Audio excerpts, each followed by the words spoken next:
Ito po ang aking performance sa Pilipino. Ang pamagat po ng kwentong ito, si Leon at ang Daga. Isang araw, si Leon ay kumain ng kumain hanggang siya ay nabusog. Siya ay nakatulog ng mahimbing sa ilalim ng puno. Dumating ang Daga at naisipan ng Daga na makipaglaro sa Leon. Tumalon ng tumalon ang Daga sa likodan ng Leon. Nagising ang Leon at nagalit. Sabi ng Leon, "Oh Daga, ako inaabala aking pagtulog. Pasalamat ka, ako'y busog. Hindi, ikaw ay tuluyan ko ng kakainin."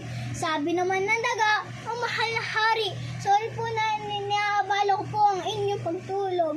Ito po ay malaking utang na loob."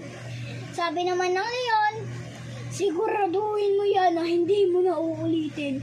Kundi ikaw ay tuluyan ko ng kakainin." Umalis na ang Daga. At kinabukasan, naglalakad ang Leon ng paikot-ikot sa kagubatan. Ang dalawang mangangahoy ay inaabangan ng Leon na may dalang lambat.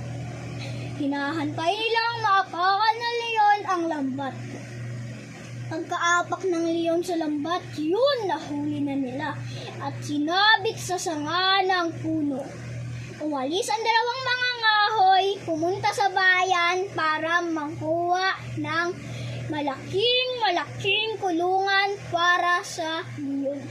Sigaw ng sigaw ang Leon. Sabi ng Leon, "Tulungan niyo ako! Tulungan niyo ako!" Narinig pa ng ibang hayop at ng Daga. Sabi ng Daga, "O mahal na hari, huwag po kayo mag-alala, kayo ay liligtasin ko po."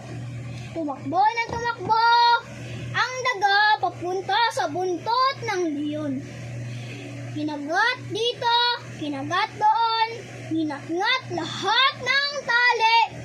Ayun, nakalaya na din ng Leon. Sabi naman ng Leon, "O Daga, salamat sa aking pagligtas." Sabi naman ng Daga, "Oh, mahal na hari, wala pong anuman. Sige po, mauna na po ako." Sabi naman ng Leon, "Saan ka ba pupunta? Ayaw mo ba maglaro ulit sa aking likod at mag-slide ulit sa aking buntot?" Sabi naman ng Daga, "Maaari po ba, mahal na hari?" Sabi naman ng Leon, "Oo, siyempre." Naglaro ang dalawa habang buhay. Dumating ang dalawang mangangahoy na may dalang malaking kulungan. Tumakbo ng tumakbo ang Leon hanggang sumigaw ang Leon at saka ang Daga. Sabi ng Leon, "Rah!" Nagalit ang Leon at natakot ang dalawang mangangahoy papuntang bayan. Dito na po nagtatapos ang kwento.